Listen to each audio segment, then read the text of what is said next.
Hello बच्चों, कैसे हैं आप सभी लोग। हम लोग आ गए हैं क्लास 10th के चैप्टर 5 पर, जिसका नाम है अर्थमेटिक प्रोग्रेशन। आज हम लोग करने वाले हैं एक्सरसाइज 5.2 का question number 8। Okay, CBSE new NCERT book, subject mathematics है। ठीक है, देखिए ये क्वेश्चन अगर ध्यान से, आप सबसे पहले ध्यान से पढ़ना होता है क्वेश्चन को। मैं इसलिए बोल रहा हूँ क्योंकि क्वेश्चन को पढ़ेंगे तभी आप क्वेश्चन को समझ पाएंगे, तभी क्वेश्चन को आप आसानी से सोल्व कर पाएंगे। ठीक है, अब क्वेश्चन को ध्यान से क्यों पढ़ना चाहिए वो भी मैं अभी आपको दोबारा से बताता हूँ। क्वेश्चन को पढ़ लेते हैं पहले। ठीक है, an AP consists of 50 terms, of which third term is 12 and the last term is 106. Find the 29th term। अगर आप ध्यान से देखो तो ये क्वेश्चन जो है वो जो हमने लास्ट क्वेश्चन किया था लास्ट वीडियो में 7th वाला, उसके जैसा ही है।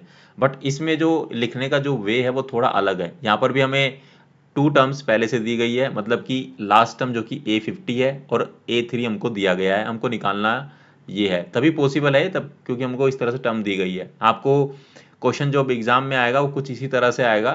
ठीक है, कंफ्यूजिंग रहता है बट आपको कंफ्यूज नहीं होना है। ठीक है, सो सिंपल है। हमको A3 दिया गया है, A3 दिया गया है 12।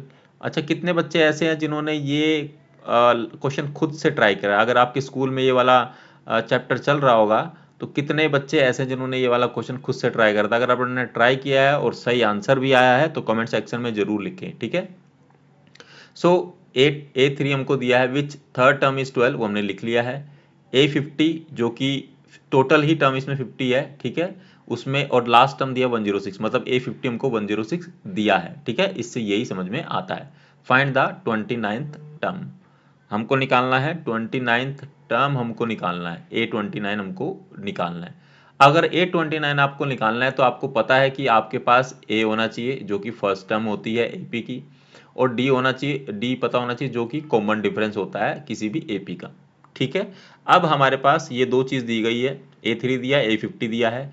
हम लोग सिंपल फॉर्मूला लगाएंगे और दो इक्वेशन बनेगी, उसको सोल्व करके और डी की वैल्यू निकालेंगे, देन हमारा A29 आ जाएगा। मैंने आपको वर्बली सब बता दिया, अब हम लोग प्रैक्टिकली करेंगे। ठीक है, सो an का फॉर्मूला जो कि स्टैंडर्ड है वो लिख लेते हैं, a प्लस में n-1। अब तो आपको ये याद हो गया होगा। ठीक है, सो ये फॉर्मूला होता है A N is equal to A plus में n-1 डी। ठीक है, अब A3 हम सबसे पहले A3 के लिए लिखते हैं फॉर्मूले को। ठीक है, सो ए प्लस में n-1 डी आ जाएगा। A3 की वैल्यू कितनी है बच्चों, 12 हमको दी गई है। ठीक है, ए हमको निकालना है। ठीक है, एन हो जाएगा 3 -1 और ये डी हमको निकालना है। ठीक है, सो 12 इज इक्वल टू में ए प्लस में ये 3 -1 कितना होगा, 2 हो जाएगा, इंटू में डी। एक इक्वेशन तो ये बन गई। अब हम लोग A50 के लिए कर लेते हैं। A50 is equal to A plus में n-1 और ये डी हो गया। ठीक है, सो A50 हमको दिया है 106। ठीक है, ए एज इट इज आएगा, हमको निकालना है। n की वैल्यू आ जाएगी 50 -1 और डी। ठीक है, जो ये n होता है वो जो यहाँ पर टर्म लिखी रहती है, जो भी होगा 50 तो वो होगा 1 2 3, जो भी होगा वो आपको यहाँ लिखना है n की जगह पर। ठीक है, और ये आपका हो गया 106 एंड a प्लस में 50 -1 करेंगे तो 49, मतलब 49 डी हो जाएगा। ये इक्वेशन 2 आ गई।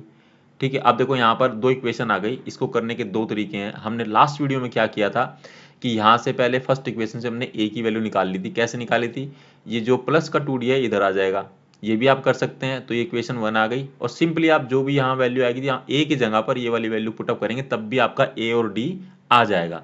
बट आपको दूसरा तरीका बताते हैं। दूसरा तरीका क्या है कि दो इक्वेशन आ गई, सिंपली क्या करना है, सब्ट्रैक्ट कर देंगे। Subtract equation 1 from equation 2। अगर हम ये करेंगे तब भी हमारे पास a और d की वैल्यू आएगी। अब देखिए कैसे आएगी। ठीक है, 106 इज इक्वल टू में a प्लस में 49d।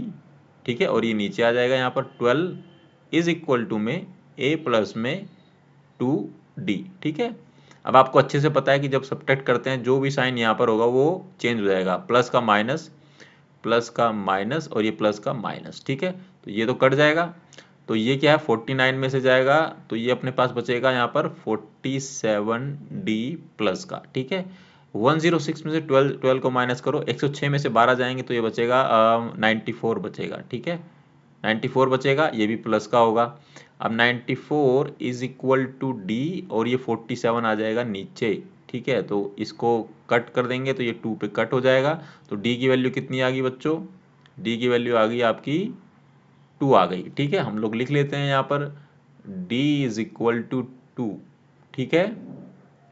अब हमको a की वैल्यू निकालनी है, क्या करेंगे? सिंपली पुट कर देते हैं d is equal to 2 in equation 1। आप 2 में भी पुट कर सकते हैं, 1 में भी कर सकते हैं। मैंने 1 में इसलिए किया क्योंकि ये ईजियर इक्वेशन है, ईजियर तरीके से आ जाएगा, ठीक है। चलिए, put d is equal to 2 in equation 1। So यहाँ पर आ जाएगा आपका 12 is equal to a plus में 2d, ठीक है। सो 12 एज इट इज रहेगा is equal to a plus में ये 2 इंटू में d की वैल्यू कितनी थी? 2 आई थी, ठीक है। तो ये हो जाएगा कितना बच्चों? a प्लस में 2 इंटू में 2 4 आ जाएगा इज इक्वल टू 12 आ जाएगा। 12 और ये प्लस का इधर आके माइनस का 4 हो जाएगा is equal to a। So 12 minus 4 8 आ गया। तो a की वैल्यू आ गई बच्चों कितनी? 8 आ गई, ठीक है। अब आपके पास a भी आ गया है और d भी आ गया है। सिंपली क्या करेंगे आप लोग? a29 अब निकाल लेंगे, आराम से फॉर्मूला लगाइए, a प्लस में n माइनस 1 d, ठीक है। सो a की वैल्यू कितनी है बच्चों? a की वैल्यू आपकी 8 है प्लस n की वैल्यू कितनी आ जाएगी? 29 minus 1 is equal to d की वैल्यू कितनी थी बच्चों? 2 आ गई, ठीक है। सो ये हो गया 8 प्लस में 29 माइनस 1, तो ये हो जाएगा 28 और इनटू में 2 एज इट इज रहेगा अभी के लिए, ठीक है। कर दीजिए 8 प्लस में 28 इंटू में 2, तो ये हो जाएगा 56, 56 हो जाएगा। 56 प्लस 8 करेंगे तो कितना होगा बच्चों? 64 हो जाएगा, 64 हो जाएगा, ठीक है। सो 829 कितना आ गया आपके पास में? ये आ गया 64। यही आपका क्या है? आंसर है, ठीक है। यही आपको निकालना था, ठीक है। सो बच्चों, क्वेश्चन नंबर 8 एक्सरसाइज 5.2 का यहाँ पर समाप्त होता है। अगर इस क्वेश्चन में कोई भी क्वेरी, कोई समस्या, कोई परेशानी अगर है तो आप कमेंट सेक्शन में पूछ सकते हैं।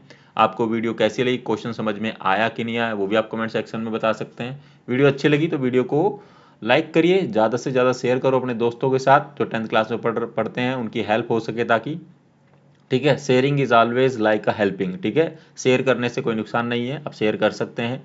और मेरे साथ साथ प्रैक्टिस करते रहिए। आपको 100/100 मार्क्स लेने हैं। मैथ्स एक स्कोरिंग सब्जेक्ट होता है, मैथ्स से कभी डरने की ज़रूरत नहीं है। बस आपको डेली थोड़ा थोड़ा टाइम क्वेश्चन सोल्व करने होते हैं, ठीक है। आपसे मिलेंगे अगली वीडियो में जिसमें हम लोग क्वेश्चन नंबर 9 करेंगे। अपना ख्याल रखना। Thank you very very much.